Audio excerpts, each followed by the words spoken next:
Olá, oitavo ano, tudo bem com vocês? Sejam todos bem-vindos a mais uma aula. Na aula de hoje nós vamos corrigir juntos os exercícios que eu pedi que vocês fizessem na aula passada. Foram eles, né? O exercício 14 da página 6 e os exercícios 15 e 16 da página 7. Bem, esses exercícios, né, esses três exercícios, trabalham com o conteúdo de linguagem verbal, não verbal e mista, né? Tipos de linguagem. Então, só para a gente recapitular, né? A linguagem verbal é aquela que utiliza as palavras como forma de comunicação, ok? A linguagem não verbal é aquela que utiliza as imagens, as cores, tá? Não utiliza palavras. E a linguagem mista é aquela, né, que, como o próprio nome já diz, mistura a linguagem verbal e a linguagem não verbal. Então, é aquela que aparece, por exemplo, nas histórias em quadrinhos, por exemplo, né, em que a gente tem as imagens, né, e também o texto escrito, ok? Bem, então, dito isso, vamos aos exercícios, né? No exercício 14 da página 6, a gente tem aqui 4 opções, né? E o enunciado pede pra gente identificar, né, quais são os exemplos de linguagem não verbal. Então, a gente precisa assinalar aqui a opção, né, que nos mostra um exemplo de linguagem não verbal, tá? Então, vamos lá. Na letra A, a gente tem, ó, sinais de trânsito e uma conversa informal entre professores, né, e alunos e professores. Bem, os sinais de trânsito são sim um exemplo de linguagem não verbal. Como é que funcionam os sinais de trânsito, né? A gente tem 3 cores, né? Vermelho, amarelo e verde, e cada cor está associada, né, a uma mensagem, tá? Então, vermelho é pare, amarelo é atenção, né? E verde é siga em frente, tá? Então a gente tem uma forma de comunicação aí não verbal, né? Que se dá por meio das cores, tá? As cores estão associadas a uma mensagem, tá? Para os motoristas, tá? Então sim, é um exemplo de linguagem não verbal. Agora, uma conversa entre alunos e professores, ela se dá por meio da linguagem verbal, né? Eu tô conversando aqui com vocês agora, eu estou usando o quê? As palavras, não é isso? Então, a letra A não pode ser, né? Vamos para a letra B, então, ó. Cores das bandeiras e dos semáforos.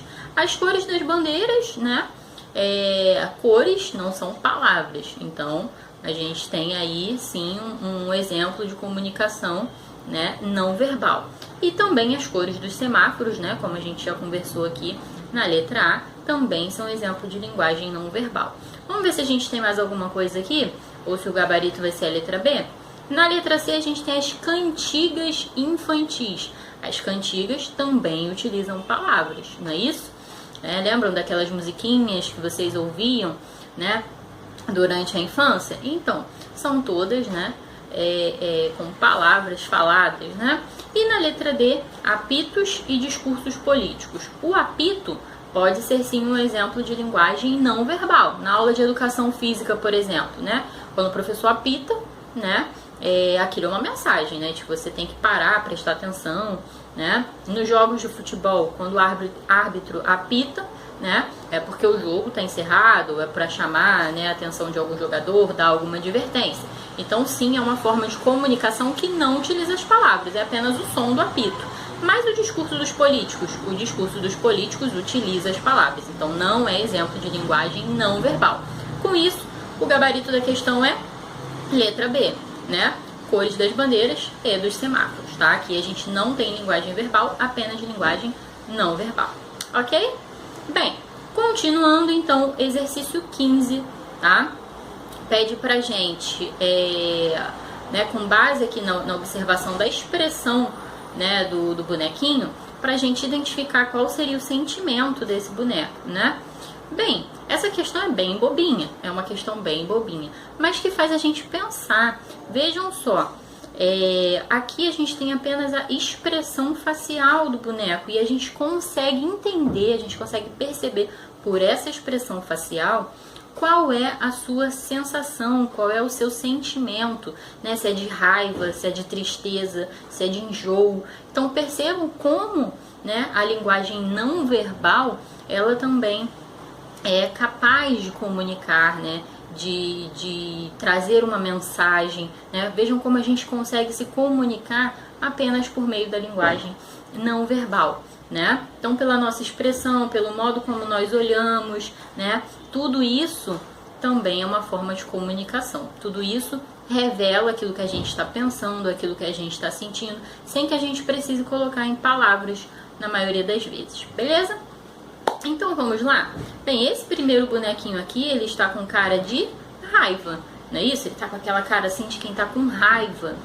No segundo exemplo, a gente tem um bonequinho espantado, né?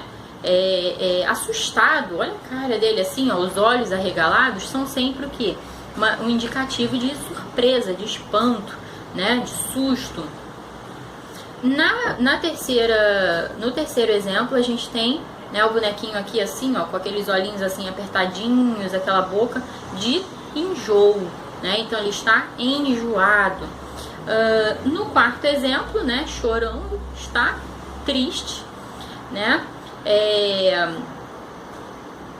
No quinto exemplo, a gente tem as bochechinhas vermelhas, tá? Então as bochechinhas vermelhas, aquele rostinho assim, né, meio sem graça, então está envergonhado.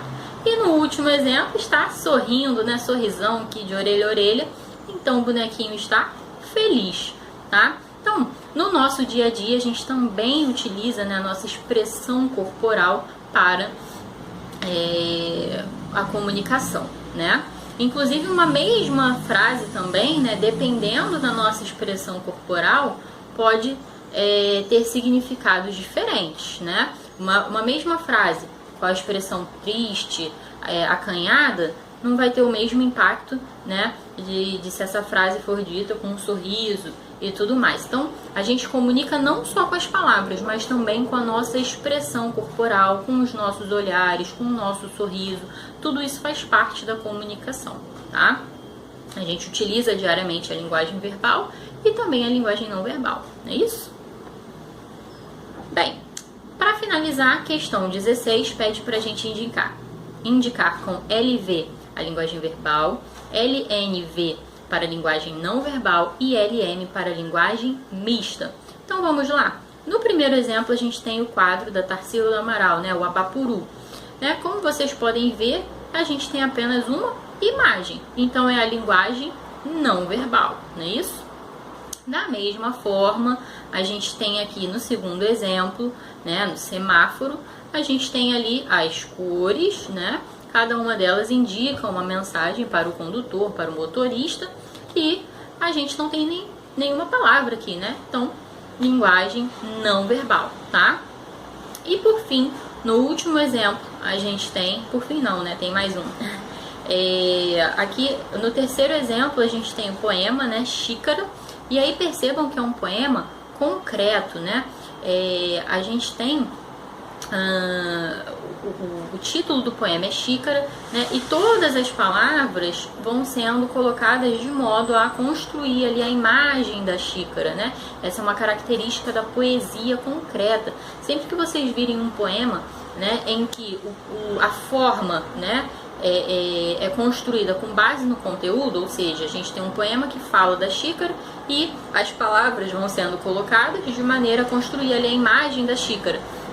Isso é poesia concreta, tá? Então percebam que aqui a gente tem linguagem mista, né? Linguagem verbal e não verbal. A gente tem as palavras, né? Que o poema, né, em si, e a gente tem a imagem que vai sendo construída com as palavras. Então a gente tem linguagem mista, beleza? E por fim, aqui na segunda coluna da página 7, a gente tem um poema de Cecília Meirelles, né? Que é todo construído com base na linguagem verbal, tá? Apenas em palavras. Beleza? Então, finalizamos o capítulo 1. Eu espero que tenha ficado claro para vocês esse conteúdo. E vejo vocês na próxima aula, tá bom? Beijo, gente. Até a próxima. Tchau!